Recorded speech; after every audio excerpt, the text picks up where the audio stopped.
Olá, tudo bem? É sempre muito agradável estar aqui nesse bate-papo com vocês e sempre bom estar na companhia de vocês. Muito obrigado. E a gente pede também se vocês podem colaborar com o nosso site, com o nosso canal. O nosso Pix é gelson.ggc1@gmail.com e esse Pix está aí na descrição do vídeo. Então vamos fazer nosso estudo. É importante que você colabore conosco e também você pode adquirir um dos livros, principalmente o Organon, da Arte de Curar.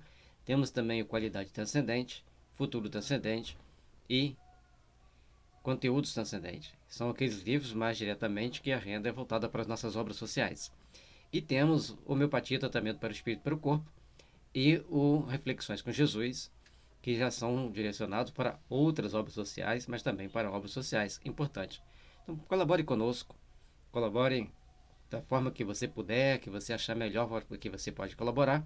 E também deixe seu like, compartilhe com seus amigos, compartilhe com seus familiares, para que as pessoas adquiram conhecimento homeopático. E adquirindo conhecimento homeopático, todos nós estamos nos ajudando mutuamente, nos defendendo das ações negativas do mundo hostil que nós temos muitas das vezes em torno de nós.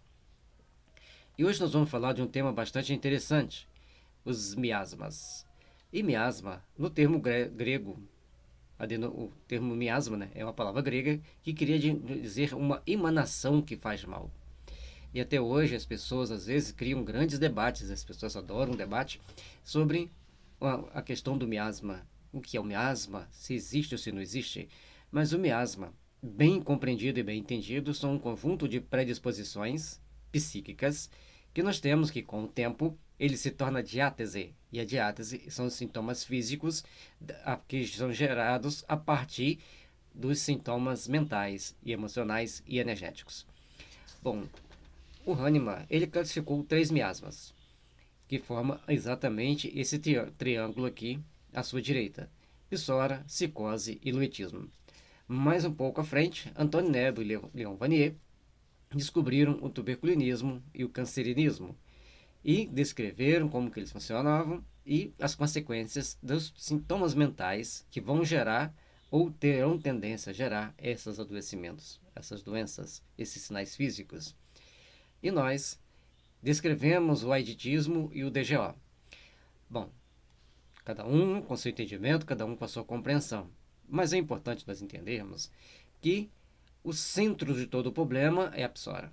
São aqueles traumas mais profundamente enraizados que nós carregamos. Opa, trauma é uma doença? Esse trauma é aquelas mágoas, aqueles rancores, aquelas bobeiras que a gente guarda conosco. Na psicose as coisas ficam mais complexas, que vêm para as dúvidas. E tem gente que tem dúvidas sobre o seu próprio nome, sua própria origem, sua própria identidade, seja em qual nível for. No leitismo, as pessoas gostam muito de desafio, de aventuras. No tuberculinismo, é extrema culpa. No cancerinismo, extremo ódio, raiva. No aditismo, os desafios e a falta de um senso. Certo? E no DGO, a pessoa começa a se autodestruir. Então, gente, nós vamos vendo que aqui, vamos passar para o próximo, que fica melhor. São outro gráfico para a gente poder entender. Aqui nós estamos vendo que a psora, que é a base de todos os adoecimentos, a psicose vem logo em seguida, depois o luetismo, tuberculinismo, cancerinismo, aditismo e DGO. Essa base, ela existe desde todos os tempos, inclusive os animais são psóricos. Se você está coçando, coça o nariz, coça a orelha, coça a barriga, coça daqui e dali, é a psora. Ela ainda não está extremamente ativa ou exacerbada, ela está ativa, mas não está ainda extremamente, não está exacerbada. É aquela coceirinha que a gente tem de vez em quando. Na psicose são algumas inflamações que vêm aqui ou acolá, é uma base. E junto delas as nossas dúvidas, as nossas incertezas. No luetismo, os nossos desafios, quando a pessoa quer desafiar todo mundo sem uma base sólida para ele continuar caminhando. No tuberculinismo é muita culpa de qualquer coisa. Aqui vem o ódio e a raiva. E no aiditismo, os desafios. E a pessoa perde a sensatez. Lembra que nós estamos falando de aiditismo e não de AIDS. E no DGO são aquelas doenças degenerativas, degeneração geral do organismo. Então a pessoa vai entrar num processo de degeneração. O organismo já não se sustenta mais. O psiquismo está tão sobrecarregado que ele começa então a desarticular o corpo físico, a criar mecanismos de desarticulação do corpo físico.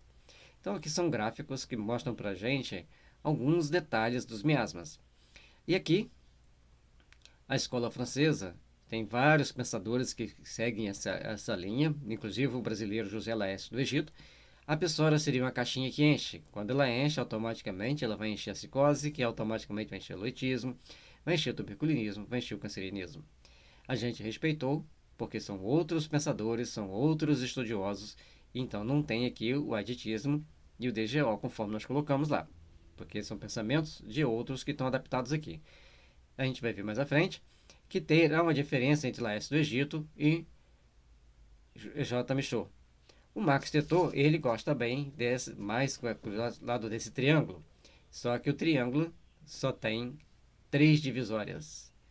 Os outros miasmas secundários ele não levou ainda então em grande consideração na hora de montar esse entendimento. Bom, aí agora nós vamos ver o José Laércio do Egito. Ele descreve então o tuberculinismo como uma infiltração. Aí a gente vai ver a psoara, psicose, loitismo e cancerinismo, tuberculinismo e infiltração. Já o J. Michaud, ele vai ver a psicose como infiltração. Então nós temos psoara, loitismo, tuberculinismo e cancerinismo. Por que essa diferença de infiltração na visão de J. Michaud e de Laércio do Egito?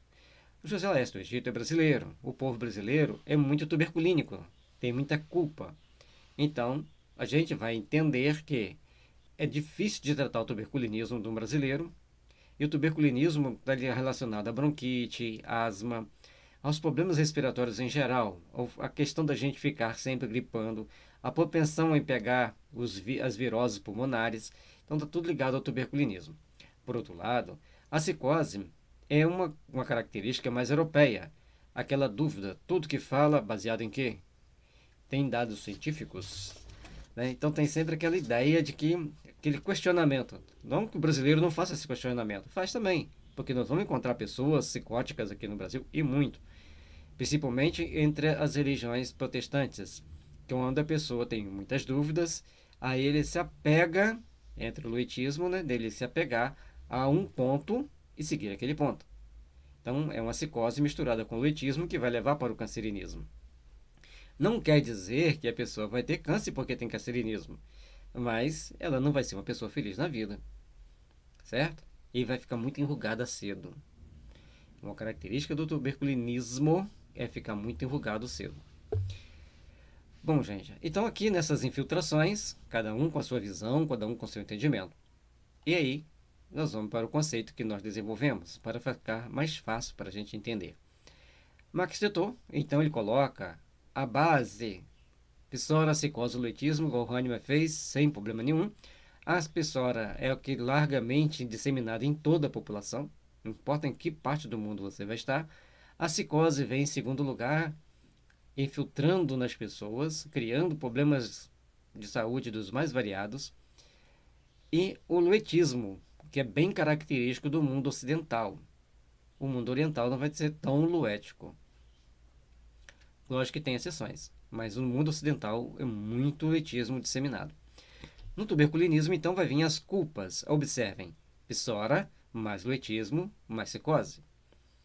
Aí depois nós temos o cancerinismo, com a psoara, mais psicose e mais luetismo. Observe que aqui no tuberculinismo a psicose está com letra minúscula. E observe que aqui no cancerinismo estão todas as 3 letras maiúsculas. Ou seja, tudo que tem daqui para baixo já está sobrecarregado ao ponto da pessoa já não estar aguentando mais aqueles adoecimentos. Então ela começa a ter a tendência de se autodestruir, de caminhar lá para o DGO. Aí a gente vai ver, no caso, as artroses e gastrite, doenças mais complexas. Não é o caso da gente entrar aqui ainda nesse detalhe. No aiditismo, vocês vão ver que tem psora ao quadrado, luitismo ao quadrado, mais cicose. O fato de ser o quadrado poderia ser a psora, duas vezes a psora, duas vezes o luitismo, mais a cicose. Mas o quadrado, o que a gente está mostrando, que essa psora que não foi tratada e esse luitismo que não foi tratado, ele que te impulsiona, ele te dá um input para que você chegue a um estágio de adoecimento extremamente complexo, que é o aiditismo. Então, no aiditismo, você vai começar a ter degradações psíquicas, perda de memória, perda de bom senso e uma série de outros adoecimentos. Você pode nunca desenvolver a AIDS, mas você corre um grande risco de desenvolver o DGO, um processo de degeneração do organismo, seja ele qual for. Qualquer doença degenerativa que teoricamente não tem forma de você reverter é um DGO. E a gente coloca teoricamente porque, de um ponto de vista homeopático, a maioria das doenças ou dos adoecimentos podem ser tratados, certo? Ah, mas eu não acredito em homeopatia. Primeiro, homeopatia não é religião. Homeopatia é uma ciência. Uma ciência que estuda de uma forma muito transcendente a saúde humana. E para que nós possamos, então, entender essa transcendência, nós precisamos compreender detalhes sutis da saúde humana, certo? Nós temos um estudo que é o princípio vital, né? A aura humana, ou perispírito, que a gente tem essa descrição. Tem um sobre viagem astral, para a pessoa poder familiarizar um pouco mais com esse tema, porque nós temos que entender o seguinte: na homeopatia, os remédios são diluídos e dinamizados. Um CH1000 tem 0,1% da tintura mãe. Então, é uma extrema energia. Ah, mas isso não é nada. Para que eu vou tomar um remédio se não CH1000? Você não deve tomar porque você não acredita. Você não deve tomar porque você ainda não fez um tratamento básico com homeopatia. Porque não é muito bom começar direto no CH1000. Jorge Vitoucas, que é um engenheiro grego, que é considerado o melhor homeopata do mundo. Calma, não errei.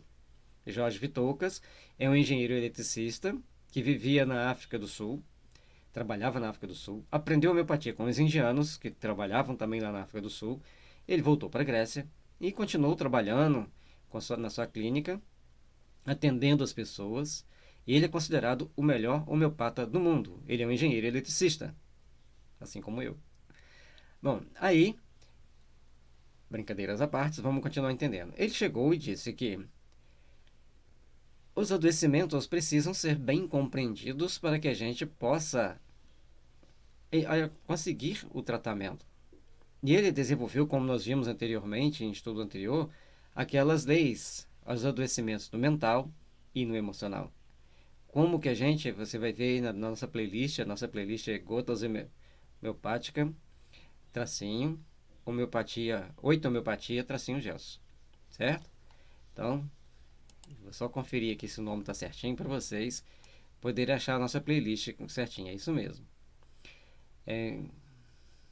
Gotas homeopáticas, 9 homeopatia, não é 8 não, 9. 9 homeopatia, tracinho Gelson, tracinho PL, tá bom? Então, mas de todo jeito vai estar na descrição, a gente coloca na descrição do vídeo, coloca no primeiro comentário o link e a descrição e o nome da nossa playlist com todos os pequenos estudos. A gente procura não passar de 10 minutos e já tem quase 15.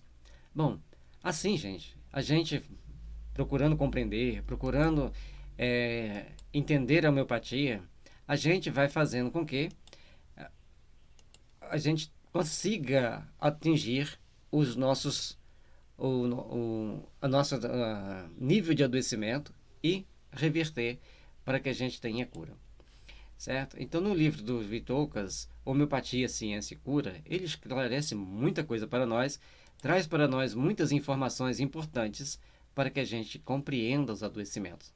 Lembrando que Jorge Vitoucas não fala de miasma. Quem fala de miasma bastante é Max Tetor e J. Michaud.